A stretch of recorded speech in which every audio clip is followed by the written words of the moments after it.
This is Dave Pomeroy with NBM National Business Media. Greg Brown with All We Do. This is Isabella Penterick with Solid Stitch Embroidery. Mark Vassalantone with Bass Six International. And you are listening to the Two Regular Guys Podcast. hosted by Terry Combs And Aaron Montgomery. Love it, love it. All right. Well, welcome to the show. It's Friday, March 15th, 2019. I'm Terry Combs. You can find me at equipmentzone.com, and you can also find me at terrycombs.com. And I'm Aaron Montgomery, and you can find me over at aaronmontgomery.info. Today, we're going to be talking screen printing today. Terry, you're pretty excited, I bet. I am. That's your wheelhouse. We've been gone astray for a few shows. All this embroidery talk, you got to shake it. No, right.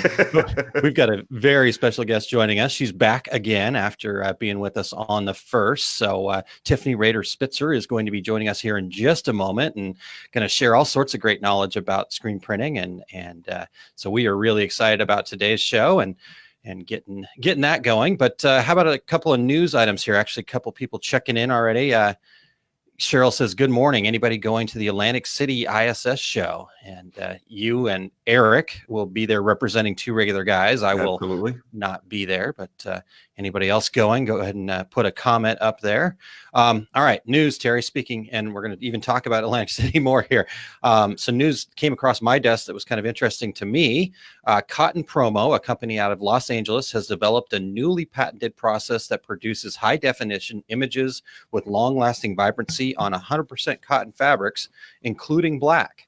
The new process features a patented coating that is first applied onto the garment, which then allows the sublimation dyes to adhere when heat pressed. So I'm officially sending you and Eric out to check this out because they've got a booth there in Atlantic City, booth 136. So I want to know what this is all about, and Absolutely. Expect a full report.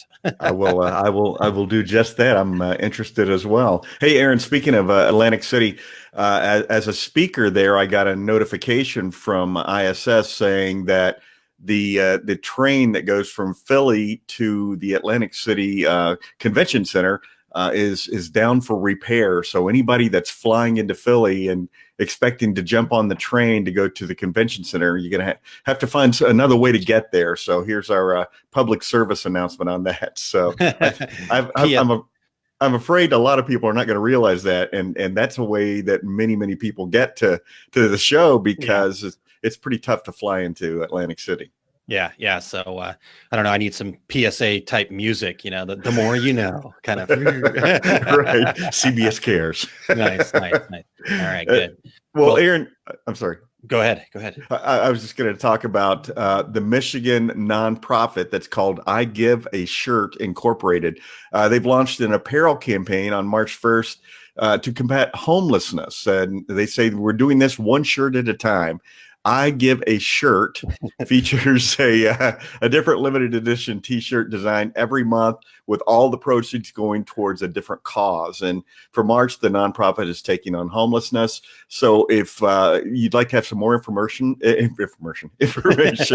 on I Give a Shirt, visit giveashirtshop.org, and we'll have that up on the website as well. And Aaron, before we move on, I do have one more thing I'd like to add. I want to give a shout out to the folks at Next Level Apparel for letting myself and Jay Bassell camp out in their South by Southwest booth earlier this week. And also thanks to a good friend of the show, Brett Bowden, and his company and crew that were there for Imprinted Threads. They brought down their Epson F2100 direct-to-garment printer to Austin and allowed Jay and I to show it off, and they were printing shirts all during the event. It was pretty cool. I've never been to South by Southwest before, and it was only the technology part, but man, the place was packed and a lot of really cool stuff there. So I'm looking forward to going back next year. Are you still wearing your super tight jeans or? My super tight jeans from I've always equated it with a hipster kind of scene, so I apologize. There was quite the cross section, and my son, who is a hipster, does live downtown. I walked the convention center from his apartment. Awesome. Okay, I didn't notice you wearing a beanie hat, so I just wasn't sure. So, I did see a few. Nice. No, it's an awesome event. It's been been huge for a long time, and to get some, I mean, that's cool that you get to show off the process. I saw a bunch of pictures of them screen printing as well. So, Right. Getting people that don't know what we do in our industry more information about it, I think is nothing but good. So that's awesome. Actually, there was a screen printer a couple of rows over that I could see into their booth, and I think they had 3 manual presses running. They told me that they were going to be printing 2,500 shirts to give away at the event. So nice. That's pretty cool. Well, right. For donations, and then all the money went to a local charity there in Austin. Cool, very cool. Yeah. All right. So Todd said he was drinking his old style with his pinky up. So this morning. Nice. Okay. All right. Well, good stuff. Also wanted to point out Cheryl said she will be checking out the cotton promo thing too. So I know I will get a fantastic report from Cheryl. So you and Eric, I was a little nervous about what I was going to find out, because you don't get a chance to get out of the booth much. Rarely, yeah. And Eric pretty much teaches the whole time he's there. I think he's in a seminar room pretty much nonstop. So good stuff. All right.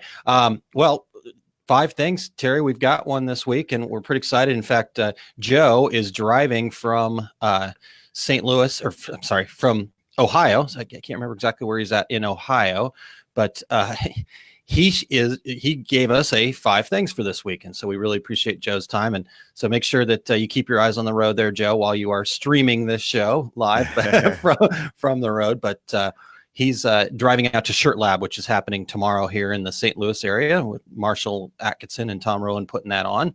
I'm going to try to get out there tomorrow afternoon after the parade and race and stuff here. But anyhow, Joe was nice enough to share with us 5 things. Let's see here. It is where'd it go? I had lost my place here, Terry. Okay. 5 things you should do as a small shop that wants to grow. So looking forward to sharing that information with you. And that's Joe, a great 5 things. Yeah, great 5 things, and we'll get all Joe's information up and on. Joe did mention that he was having some trouble with the form, so I think I have fixed it. But if for some reason you have trouble with the form, and that's why we're not getting any other 5 things, go ahead and just email me directly. It's Aaron, AARON, at tworegularguys.com. That's the number 2 regular guys. Number 2 regular guys. Yeah, we do want to thank all of our regular listeners and anybody new tuning in today. If you have an idea for a future show, go to our Contact Us page at 2 regularguys.com, or reach out to us on social media. We are everywhere as 2 Regular Guys. And if you're catching the live video via Facebook Live, please jump in and participate. We'd love to hear from you. And Aaron, let's hear a word from our gold sponsor. This episode of the 2 Regular Guys is brought to you by Bright & Leap, makers of the Reggie Award-winning Embrilliance embroidery software. Embrilliance is different. You don't need hardware dongles or to trade active seats for every user. One license lets you run every computer in your shop at once. Embrilliance runs natively on both Mac and Windows. Your single license lets you install on both platforms. Embrilliance is modular. If you only need customizing with lettering, sizing, and recoloring, you can get just that. Embrilliance's unique stitch processing tools even allow you to resize and improve expanded stitch files from digitizers or stock collections for faster running, lighter embroideries. If you decide you need fully featured digitizing, it's fast and easy to add powerful design creation tools to your system. You can start with any tool and build your ideal kit. All Embrilliance programs run standalone or work together in their unified platform. See the difference for yourself at embrilliance.com. 2 Regular Guys listeners can enter the exclusive code 2RG, that's the number 2RG, at embrilliance.com/store for 10% off your entire purchase. All right. Well, thanks again to Bright & Leap for their support. We do still have other sponsorship opportunities available. You can check that out at 2 regularguys.com/sponsorship. Excellent. Yes. Thank you very much to those guys for their support. And thanks to Eric for putting that together for us and getting all that information going. All right, Terry. Well, we ready to talk some screen printing here today? Let's talk some screen printing. I'm ready. All right. Great. Well, let me get our guest on here to join us. Perfect. There we go. Welcome back to the show, Tiffany Rader Spitzer. She's a former former special effects screen printing contract print shop owner of the elusive Butterfly. She is currently a speaker and consultant through her company Redheaded Step Shirt, as well as the operations and technical product manager for Rotor Industries, a Florida-based garment screen printing supply distributor. She's a member of the SGIA Women in Print Council and the SGIA Sustainability, Safety, Health, and Personnel Council. Thanks for joining us again, Tiffany. Absolutely. Thanks for having me. All right. Well, hey, Tiffany, let's start right in with discussing keeping track and specifically about documentation in the screen printing shop and also how this might relate to other types of decoration for our listeners. For sure. I think it does definitely branch out through not just screen printing, direct garment, embroidery. And it's not just in the screen printing world, you tend to have a lot of reorders. You're redoing the same types of things. You're redoing the exact same thing.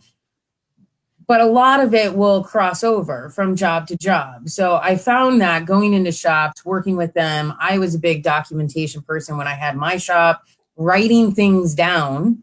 So it helps cut out the work. One of my favorite things to see when I go into a shop to help is they've actually taken the ink that they used, the color, and put their finger in it and then wiped it on a sheet of paper. And that's how they color match going. So, I mean, after you have to clean up, you might as well write down, whether it's a, stock color or a Pantone, just write it down. Have information there to help yourselves out.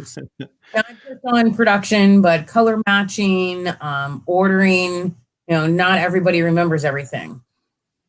Nice. So I would have actually wiped it on my jeans and I then was had to just remember gonna what say pair that. of jeans I wore that day. But I was just going to say, after you put your finger in there and do that, then what do? Wipe it on your jeans or on your shirt? Exactly right. I have certainly been in those shops. yeah, that's why they don't let me into screen printing shops, because I just make a mess. But all right. Well, to me, many people really kind of try to focus on the printing portion of the process. Everybody's talking about the techniques of squeegees and all sorts of different crazy stuff. But I want to highlight the importance of prepress, because I know that's a big thing for you. Share your thoughts with our listener about the prepress process. No, I definitely don't want to diminish the actual production of garments, especially in screen print, but specifically for screen print, the prepress is the most important to me. If your screens aren't right, if you don't have all of your ducks in a row before going to press, you're going to be a disaster on press. If your people and you have good process and procedures for getting everything prepared, making sure that you properly gotten the ghost images out of your screens, that you've properly degreased, that you've actually coded correctly, and you've let your emulsion dry to make sure that your exposure times are good and that you are exposing your screens instead of just imaging your screens, you have a lot less downtime once you're on press. Issues that you have with going to printing water base, or people that have printed water base, are typically pre-press issues that can be completely taken care of without that much extra time, and makes you a lot more efficient when you're in production. Yeah, Tiffany, I always, in my screen printing classes, I always tell people that, anybody can pull or push a squeegee. That's the easy part.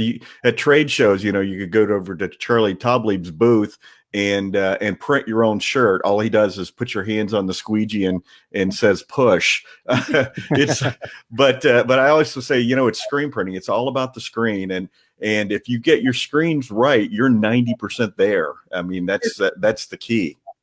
Absolutely. 100% agreed. I mean, and that's where I spend a lot of my time when they have printing issues. I always go back to the screen room. Let's start at the beginning. Most likely there's major issues there. And again, it kind of comes back to that documentation, doing your exposure tests and writing them down so that you know what to do, and doing them consistently. If you're coding for a special job, maybe using an HD emulsion or capillary film, your exposure times are going to be different. And then kind of making that process the same all the way through. So if your morning shift guy or the guy that works for you on Monday is coding a 2-3 or 3-2 on a screen, and your afternoon guy or the guy that works for you on Tuesday is coding a 2-2, your exposure times aren't going to match, and you're going to have a lot of variances and issues on press. Yeah. Hey, Tiffany, can you kind of break down what you were just talking about a little bit deeper, though? For we may have some listeners that aren't screen printers. So what's 3222? And kind of maybe give us a little bit more basics there too. Sorry, I don't. You got to talk to me, and I'm not very smart. So. When you coat a screen, typically you will coat each side, the substrate side and the ink side, a certain number of times. You typically coat that with the rounded edge of a scoop coater instead of the sharp edge. Some of that is technique and personal preference. I prefer the rounded edge. It gives you a little better coverage.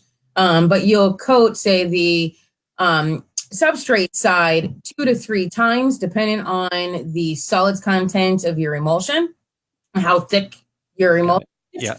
And then do the squeegee side last, and you can coat that 1 to 2 times, depending on your solids content, so that you can build up what's called the EOM, which is the thickness of the emulsion. Because your emulsion is really just, you're getting it thick enough so that you can put the ink in that empty spot that washes out when you expose it. Nice. Okay. So, Tiffany, do you have a recommended kind of way to store this information? I know you talked about documenting it some way, but I mean, is there a right way and a wrong way, or just the fact that they're documenting it? And then how would you suggest they kind of retrieve that quickly? I mean, I think it's really just dependent on what works for each shop, because I've seen very detailed, I'm an Excel person, so Okay. I very detailed Excel spreadsheets that are amazing, and a piece of paper with some lines on it that keeps track of, what's going on. I don't know if you'll be able to see them on camera very well. I'll try to do my best, but like print production type of screens that give you everything. Oh, yeah. Squeegee durometer to press time to tracking everything. Or if you want to go a little simpler, you can just have a basic sheet that has where your rotation is for each job, your mesh count, your squeegee. Because again, if you're printing something like a 3-color spot color and the yellow gave you some difficulty and you moved the rotation, you moved its place on press, and that worked for you and that worked for that job, later down the road, when you come across a similar job, you can then reference how you set up the last job because you have it all written down. Okay, awesome. Well, we're going to get the listeners your contact information too when we get to the end of this, because I think those tools that you got there could be very valuable for some people. So find out where to get them. Hey, Tiffany, let me ask you something else about Prepress, and this is something I've run into. Do you find that a lot of the issues that people have are due to trying to cut corners, and for instance, holding on to that screen just a little bit longer, even though the tension has started to erode? Yeah, for sure. I mean, I know there's the big debate between stretch screens and static screens, restretchable screens and static screens. And I'm kind of middle of the road. I deal with shops, everyone from, the eBay press on tabletop in their garage or bedroom to, 20 automatics that, there is a big difference. And I think it depends on your budget, how serious you are, what type of art you're printing. But I think that it's common sense. So if it's not working for you for what you're printing, then you need to pay attention to it. Things like sharp squeegees, stretch screens. I am a big advocate for high tension screens and stretchable screens, but it doesn't work for everyone. So Right. there is a balance that the shop owner, production manager needs to figure out on the importance factor. So if you've got a screen that you can see the last 8 jobs that you've done in it, probably time to cut that out or spend some good time behazing it. But I don't think that it's each shop, because all of our bigger shops, there's huge shops here in Orlando that they're still on static screens. Drives me crazy, but they also get them retentioned on a pretty regular basis. Yeah. I mean, it's a little difficult to say, no, you need to do this, because, not everybody is the square peg that will fit into the round hole that I'm telling you. I prefer that you get your screen stretched. You need to have tension across the board. You at least need to have a tension meter when you have static screens so that you can maintain the same type of tension of the screens that you're putting up on press. Nice. Do you want to tell our listeners what the difference is between a retentionable frame and a static frame? For sure. So a static frame has an aluminum metal and a square that the mesh, and the mesh is glued onto the frame. It's stretched out over the frame and then placed on the glue so that it has even tensioning on both the left to right and top to bottom. And a retensionable screen, you can either use bolts of mesh or panels, and they will go into typically rounded aluminum, sometimes different types of metal. And then you can move that rounded metal piece to pull the mesh and tension it yourself in your own shop. Nice. Well, thank you for the extra details there. Yeah, this is great. Now, Terry, before we keep moving on here, I cannot remember. There was a debate between yourself and Richard Greaves and maybe even Brett Bowden about the scoop coater situation. And we have not had a good kind of debate since Alan Howe and Dave Garrick on the dip tank situation. So what are you and Tiffany on the same page with this? Not exactly. I'm a sharp side person of the scoop coater, but it's a matter of personal preference, and that works best for me, and so hey, everybody's got their there's no, when I do my classes, I always say I could bring 10 screen printers into this class, and 9 of them are in a soundproof booth, and then I'm going to have them tell you how they coat screens, and not one of them will coat the exact same way. So it's just a matter of what works best in your shop. And Tiffany's right.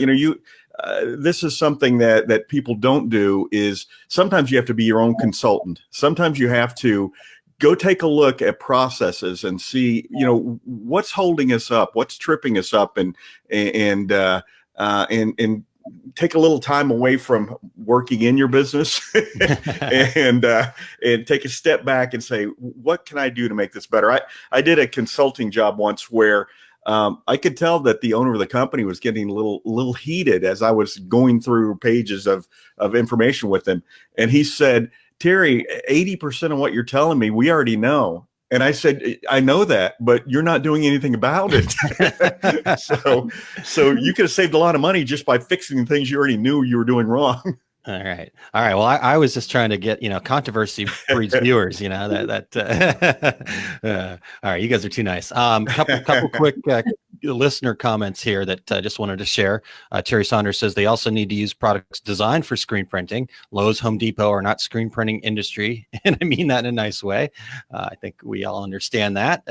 And then Nate, met Nate Leber. Wouldn't the right coder be one that gets you the proper EOM? Anybody want to take that? I don't know. I'm not exactly sure what the question is. He may be making a statement more than a question, but I think go ahead, Tiffany. I think that it does depend on the coder. They make different types of coders depending on who you're purchasing them from. The rounded and the sharp edge on them can be slightly different. There's manual coding methods with each of these coders, and then there's also automatic coding methods. So, I'm definitely not opposed to the sharp side coding. Darn it, I'm trying. I like the rounded edge, especially for those that I am typically teaching, depending on the emulsion that they're using. I think that a lot of people aren't paying attention. They're not reading their spec sheets. They have no idea what the solids content of their emulsion is or how it affects how you're supposed to coat. And I think that is... You mean that paper with all those words on it in the box isn't just packing material? What? Yeah, you should read it. We actually tend to print out a lot of the tech sheets and actually hand them and go over them with new customers to make sure that they understand, hey, this is actual viable information here. Because it normally answers a lot of questions that they call back with and kind of expedites the process. I would 100% agree with that Lowe's Home Depot method. And I think you do find a lot of people, going back to what you said, Terry, about cutting corners, is I'm not saying that you can't figure out a faster way to do things, but there are some steps that need to be taken. Whether, I don't care what, I kind of do, obviously I'm in the business of caring, but if you're using whatever chemistry company you're using, I have my personal preference because it works. But if you are are using specified for that mesh, you're actually potentially causing a lot of damage to that mesh. So you're saving a couple bucks on a bottle of chemistry, but really you're breaking down your mesh and you're going to have to replace it, which is much more expensive down the road than just spending the extra $2 on something that's actually chemistry formulated for our screens, for our industry. Yeah, that's good point. Well, and common guest that we have on the show, Dave Garrick with SPSI, he's always saying that it's like use products that are made for your screen printer, use screen printing products. And, that's good advice. Yeah. Tiffany, hey, is there a critical step that you see being missed most? I mean, what's the kind of sleeper step that you see most often out there? I would have to say underexposure or bad exposure, either under or severe over, and not having clean screens, not degreasing properly. Then you go into the tensioning issue that can cause some of those problems. But I would definitely say exposure times are not checked frequently enough, if at all. And then the cleaning of the screens. I am a dink advocate for sure, but you don't have to have one for that at all. The screen cleaning process is a pretty simple process. We actually had step-by-step images above our cleaning booths to be able to walk our guys. So if you have a brain fart day or hungover or you just think about it that day, we literally had it in 2 different languages with a picture of each step that you needed to do to clean the screens, because if they just followed those steps, it makes it that much faster and easier to make your emulsion stick, to get the right exposures, blah, blah, blah. Nice. You certainly know screen printers in your descriptions. But, you mentioned degreasing, and that's one thing that really surprises me. People who've been printing for 20 years, and they'll be telling me about, I have these pinhole issues, and there's just nothing you can do about it. And I bring up degreasing to them, and they look at me like I have two heads. It's like, how do so many people miss the step of first of all degreasing, and second of all degreasing properly? Is that something you run into? For sure. We definitely, a lot when we go back, whether it's a big shop or a little shop, not so much in the big shops, but I still do a basic overview of each step that you need to be doing. So when you're reclaiming a screen, you're removing the ink, you're removing the emulsion, you're removing any ghost images, and then you're degreasing. So then when you go to coat, if your screen has been handled or sat for a while, you need to degrease again before you coat. It gets rid of all of those oils, dust, dirt, so that the emulsion actually sticks. I see it a lot in shops. I think that now they've made a lot of really great products that are combo products for degreasing, and it's missed because it's an ink degradant and degreaser. So it can be missed when you actually go to purchase something. You're purchasing the ink degradant. So, or the, dehazing degreaser, whatever combo product, depending on which chemistry company you're buying from. So I feel that breaking it down for people and making sure that they understand each individual process and, okay, well, great, this product is good for these two processes, but don't forget this part. And I typically will bring the larger shops a quart or gallon or 5-gallon, depending on their shop size, of just degreaser. So if their screens are not being cleaned properly, before you go to coat, that's the person that is coating, their responsibility. You need to degrease and let it fully dry without a fan. I'm not a fan. And then coat it so that your emulsion actually adheres to the mesh. Nice. So we've got some great stuff here today, Terry. We've got not a fan. That's a good one. I love that. And then hungover day. I mean, that's a hashtag that's just waiting to happen. I think waiting to come out in the world. But all right, Terry. Should we start shifting gears here? We got so many other things we want to talk to Tiffany about here. So are you ready to shift gears a little bit?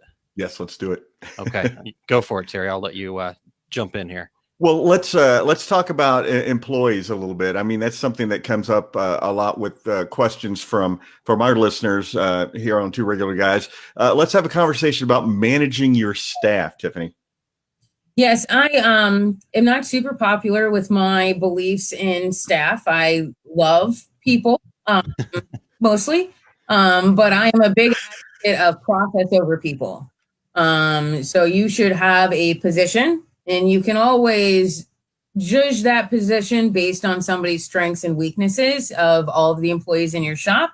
But you should have a position and job duties and responsibilities, even if it's just you in the garage. All right, when I'm pressman, as an owner of a shop, when you're screen printing, embroidery, whatever you're doing, you wear a lot of hats. So sometimes it's easy to forget what hat you're supposed to be wearing and what duties fall under that hat.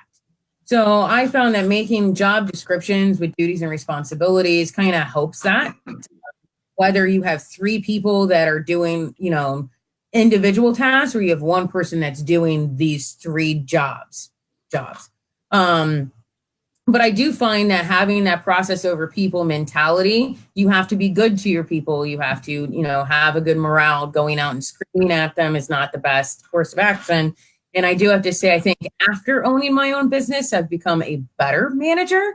Not so much trying to understand where people are coming from, but I found that when people understand what they're supposed to do and the expectations are clear, they do a better job. Yeah. I think that's the key right there, the expectations, because so often, you'll have somebody say, well, so-and-so isn't doing a very good job. And you'll say, well, have you talked to them about it? Well, no, I just know they're not doing a good job. Did you tell them what you expect them to do? And then again, stone face, because you should just know what you're supposed to do, right? And I'm sorry, go ahead. I think that it's a fine line in positive reinforcement needed, especially in today's market and some of the younger people that are coming up. Positive enforcement seems to be really motivating, but there also needs to be some constructive criticism along the line. Maybe on, all right, so this is what I asked you to do. This is what you did. Let's figure out where you missed this step on where you should have been and where you actually were, and working with people, because obviously it's cheaper and easier to retain your new employees.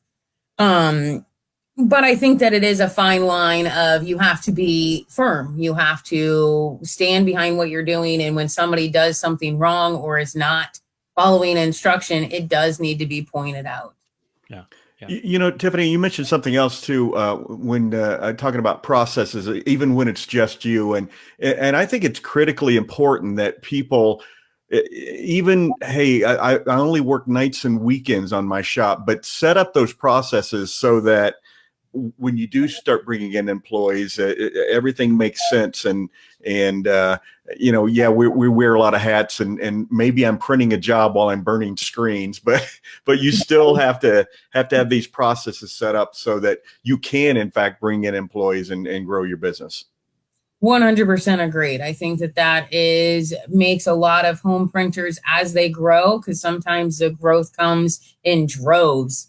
So then you have to hire an employee and you're not prepared. So if you're down as soon as you start jotting down what you do on a day-to-day basis, how you like things done, so that your procedures, your SOPs are already completed when you hire your first employee. They don't have to be great. They can be scratched on a napkin or palette peel that you then stick to the wall or whatever. But then at least they're there. You have the foundation that you can then build upon with employees. Nice. Exactly. I love in the stories that you tell that you're obviously bringing real life experiences of sticking stuff on the wall and napkins and all that. That's great. Sticking your finger in the ink. That's awesome. So I'm actually in the process of I say reading, but I'm an Audibles guy. So I'm re-listening to 7 Habits of Highly Effective People by Stephen Covey. And what you kind of said there, to kind of set those expectations.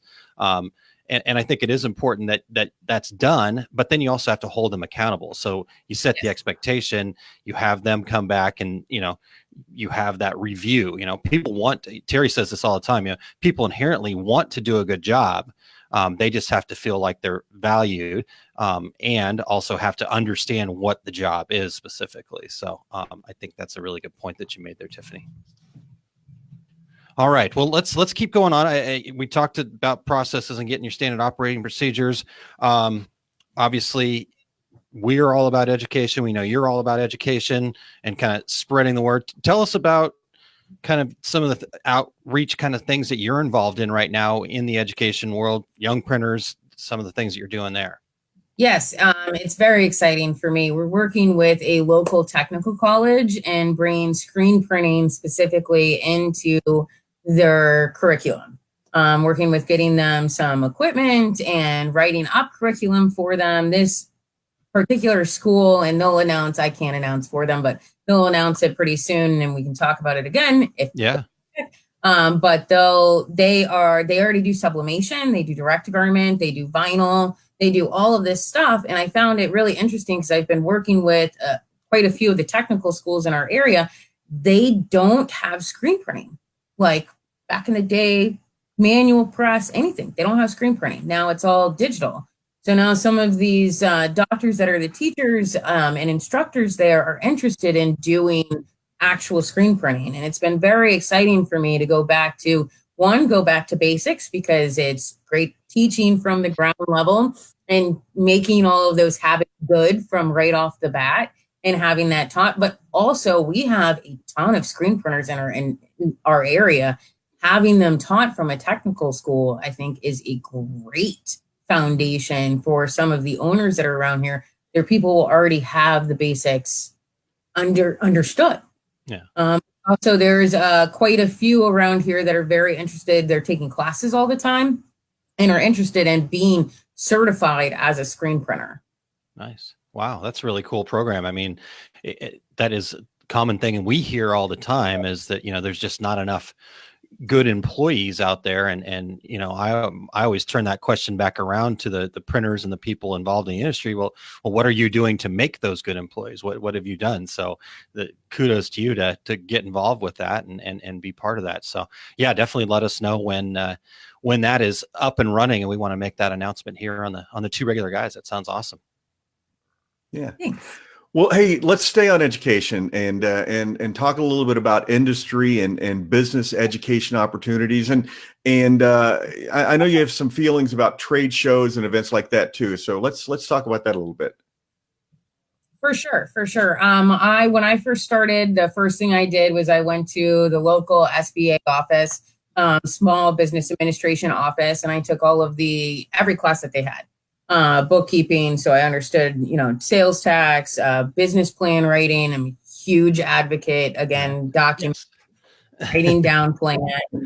I mean, the podcast that you guys had on business plan writing is fantastic. I think there should be more on that. Is plan. I mean, everything changes, so you have to be up for that. But writing everything down and knowing where you're going and having goals that you can achieve, you're more likely to actually achieve those goals.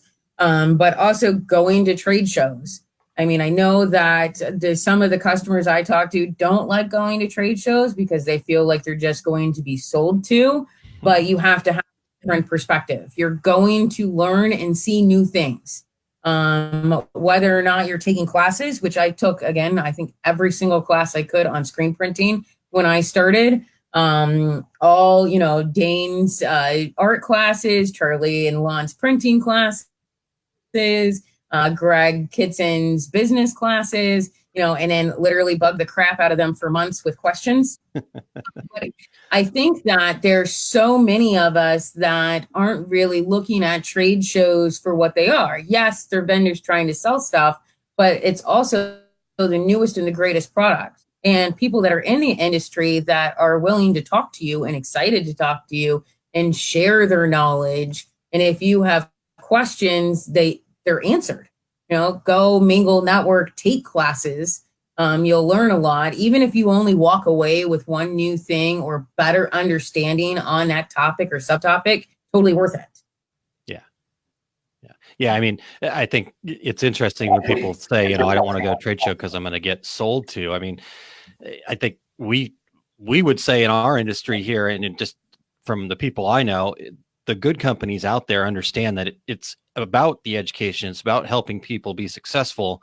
The sales come as a result of that, not because of the selling process. So if you get, and you're talking to somebody and you just feel like you're being sold, probably not somebody you want to do business with. But I think it's Right. a really good point that you make there about getting out to those trade shows. So what kinds of suggestions do you have for people that might go to a trade show and you said you took all the classes, but and then we're talking to people afterwards.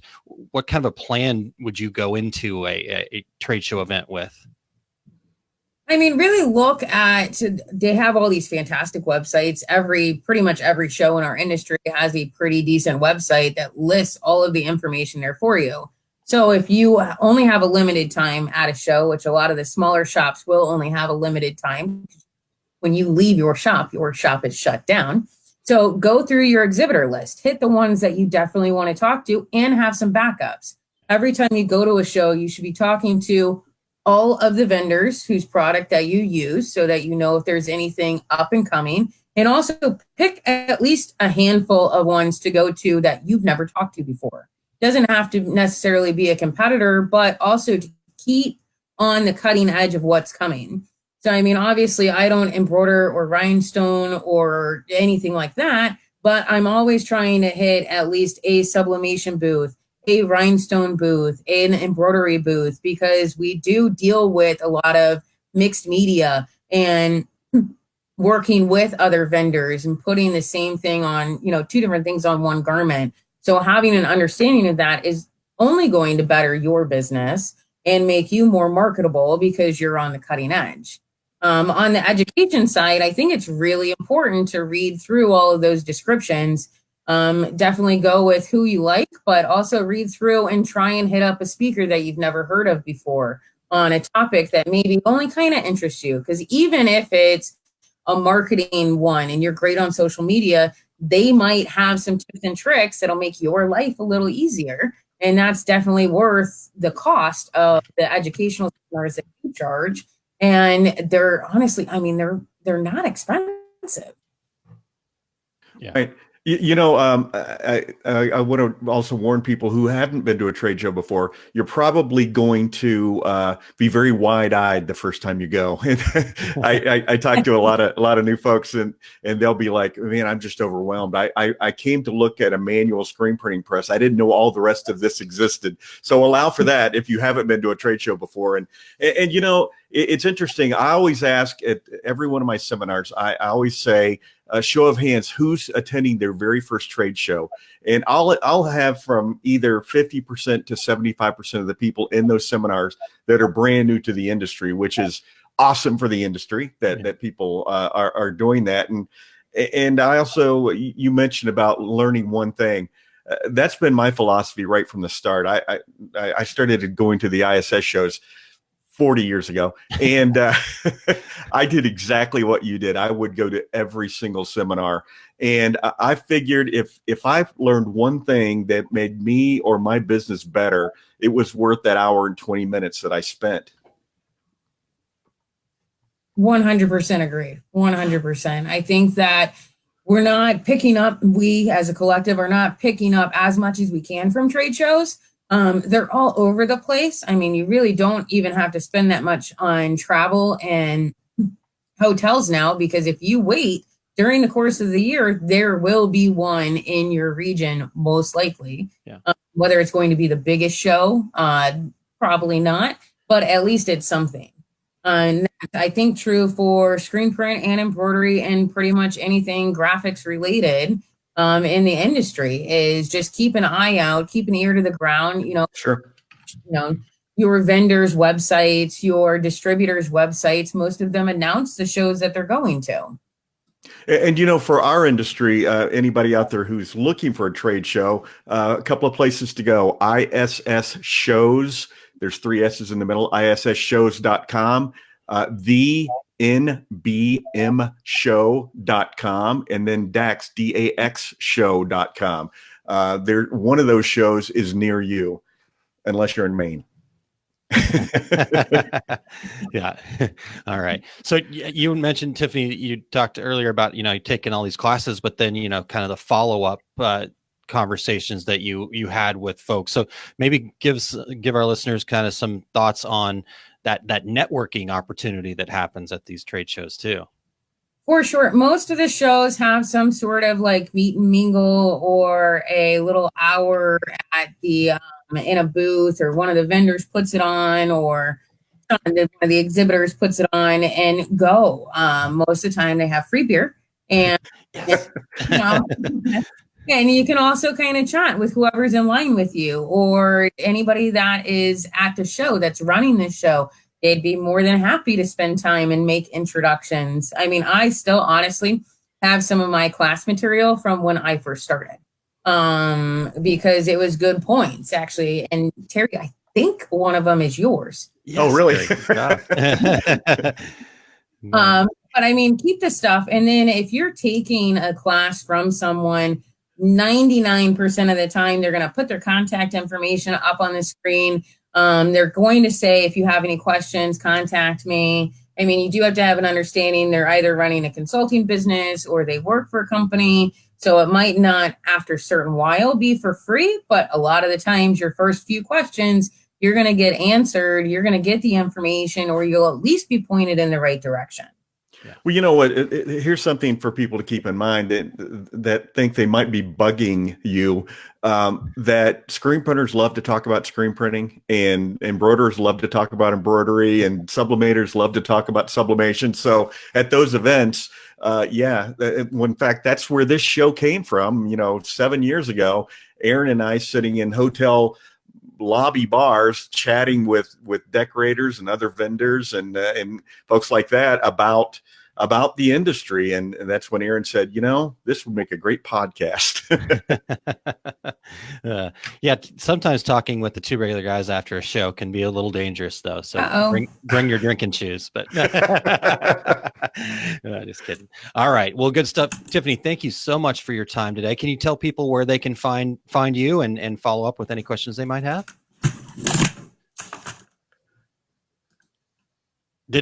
Sorry, Tiffany. I didn't mean to lose you there. So I was just asking if you could share with people where people can reach out to you and find your information. I don't know if we lost you here, but I've got the information here do you hear us, Tiffany? Nope, we're missing something. Okay. Well, we're going to post it up here, and there we go. Terry, are you still there? Yes, I'm here. Can you hear me? Okay. Yeah, I can hear you. Tiffany, can you still hear us, or do we lose you? Uh-oh. Okay. I think we lost Tiffany. So bummer. Luckily, we were at that point where we were just gonna say where we could find Tiffany. Yeah. But if you want to reach out to Tiffany, you can find her at redheadedstepshirt.com is her email address, or you can contact her through Rotor Industries, where she's the technical director and can help with tons of great questions. And they've got tons of great products and stuff over there. Phone number there is 407-722-8700. And we will have that information in the show notes once I get a chance to get those up over the weekend, Terry. So, great conversation with Tiffany. I mean, absolutely. Such great information and a wide range of things that, we were able to cover a lot of ground there. So good stuff. We did indeed. Awesome. All right. Well, everything froze up on, she just posted a note here. Everything froze up on Tiffany's end there. So apologize to Tiffany for whatever technical difficulties. I'm sure it was us, Terry. I don't know. Aaron, the technical difficulties, the timing was perfect, though. That's rare for us. Usually it's right in the middle of a conversation. Yeah. For once we timed it right. Okay. All right. Well, again, thanks to Tiffany for joining us. All right. Well, she's back in there. Let's have a proper goodbye, Terry. What do you say? Let's do that. I think we'll get her back here. All right. Tiffany, got you back. Here I am. Yeah, all right. Got it frozen up. Thank you for coming back in. So the timing was actually pretty good. We were just kind of getting you out of here, but I'll let you share with the listeners where people can find more about you and get in contact with you. For sure. I can be reached at Rader Industries. It's Tiffany at RaderIndustries.com. I'll throw it in the comments on Facebook to make it a little easier. Okay. Perfect. And I'll put the phone number in there as well on the website. Nice. Excellent. Well, thank you so much for your time and all the great information today. Absolutely. Thank you so much for having me back. All right. Good deal. All right, Terrell, we got to say a proper goodbye. That was Indeed. I feel much better. I felt like we just left her hanging there. So All right. all right. Well, Terry, I want to get the 5 things done here, and let's get some. Got lots of fun stuff going on in front of me here, but I want to thank Joe and Joe. I'm not even going to try your last name, Terry. If you want to try it, it's all you. But it's back up at the top. You'll have to scroll back up. Yeah, or Tina. Right. Or Tina, and I'll meet Joe tomorrow, so I'll get the appropriate pronunciation. Maybe he's still tuned in on the drive over from Ohio there to St. Louis, but we will get his website up here at the very least, though. So let me add that, and then Terry, we'll just go back and forth. All right. So you want to start us off, but here are the 5 things that you should do as a small shop that wants to grow. So Terry, give us number 1. Okay, number 1 is design and style guide. Knowing why you do what you do is extremely important, but also making sure that your message is being explained accurately, kind of like what we were talking about during this show. Yep. Throughout your marketing needs to be a priority. Customers relate well to people that are passionate about what they do. I love that. Outstanding. Okay, number 2. Standard operating procedures. Again, something we talked about with Tiffany. This is perfect timing. Write them down or record them with video so that when you add employees, they can be trained quickly and know how every task should be done. Offer the opportunity to improve processes as well. That's a great point. And like Tiffany was saying, do that even when it's just you, Exactly. because then you have it. When that's such a great point that I don't want to be missed there. So yeah, sure. and when you're hiring that person, scrambling. Yeah, exactly. Exactly. Yeah. Number 3, automation. Get as many of your processes with mundane tasks to be as simple and easy for you to do as possible. Utilize technology that can automate these tasks so that they don't have to be done by hand every single time. Nice. Very good point. Number 4, outsource. If an order comes in the door that is outside of your capabilities or comfort zone, find a vendor that specializes in these types of items. Try to develop a relationship with these vendors that works both ways. You never know when they may need help with a customer request that is in your wheelhouse. This also applies for projects for your shop. Hire an expert to take care of things that you don't know how to do. It will ensure that the task is done correctly and in a timely manner. Very good. Number 5, Aaron, you can tell Joe is a listener to our show, and because he thinks like we do. It's education. You don't know what you don't know. Make it a point to learn about the more about the decorated apparel industry. Education can lead to the discovery of new processes, technologies, and plans of action for your shop. Education is honestly the most important item on this list. I can personally attest to the fact that educating yourself in our industry can help you make huge strides with your shop. And amen to that.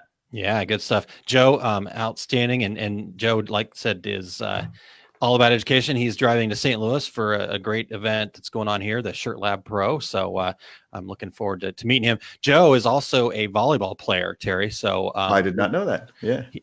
We kept our email string going on for a little while longer. He's actually originally from St. Louis and a volleyball player here. So we're going to talk some decorating, but I'm guessing it's going to be a lot of volleyball talk. Right.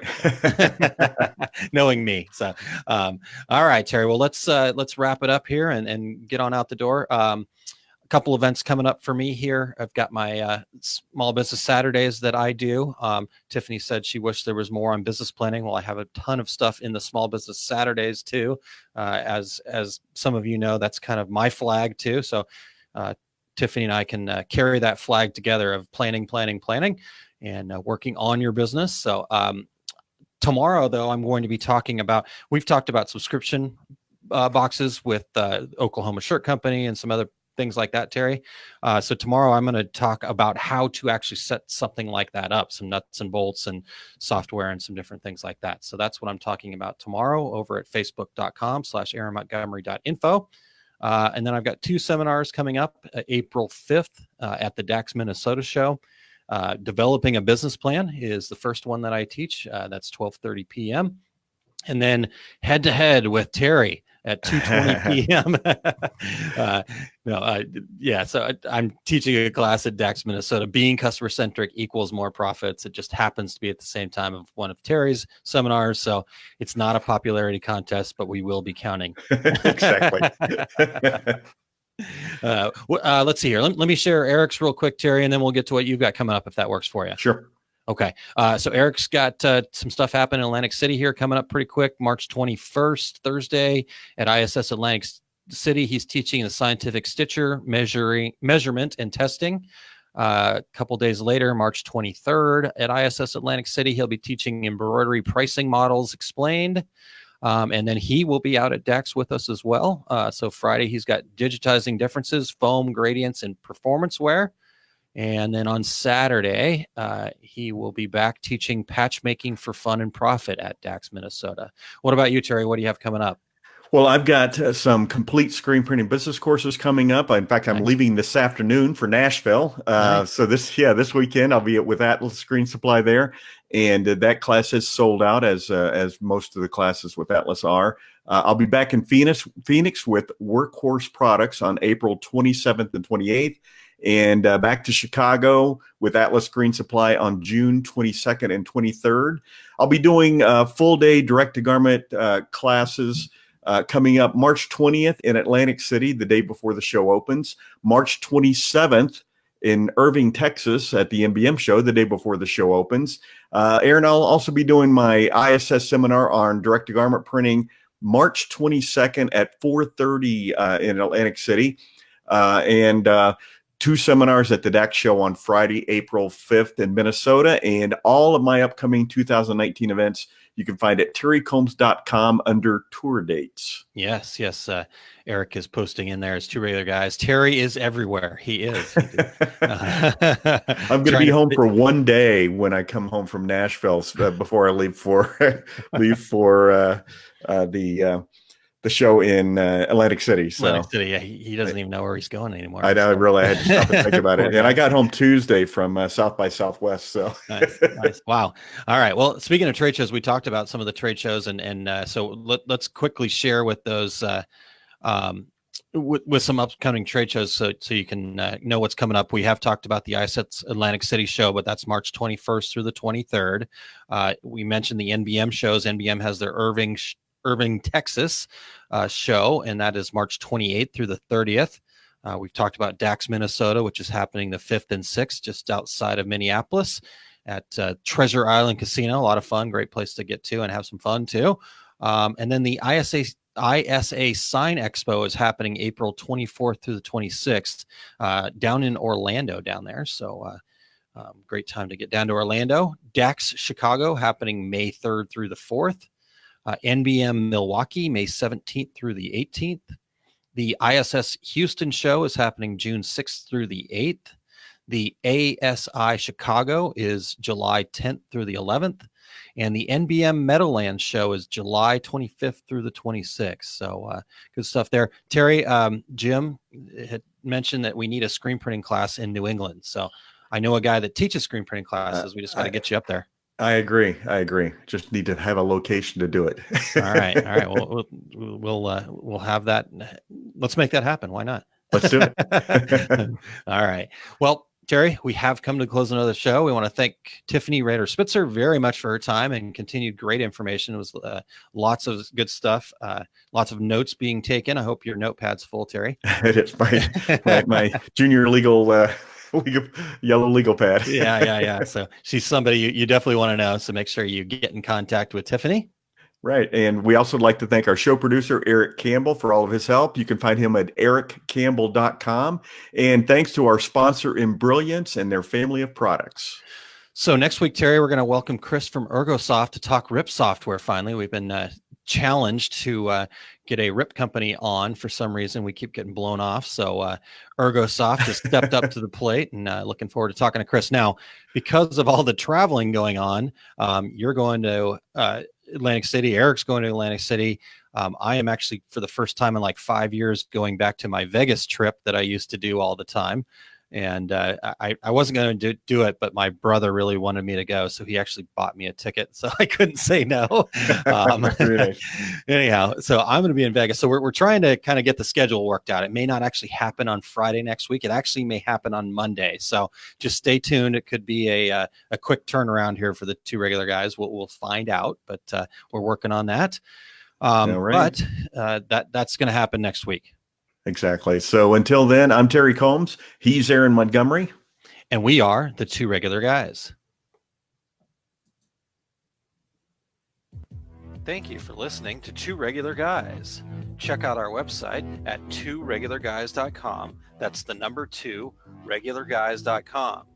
You can also interact with us over at our Facebook page, facebook.com/tworegularguys, or send us a tweet, twitter.com/tworegularguys. And we have a YouTube page. You can find all that from our website, tworegularguys.com.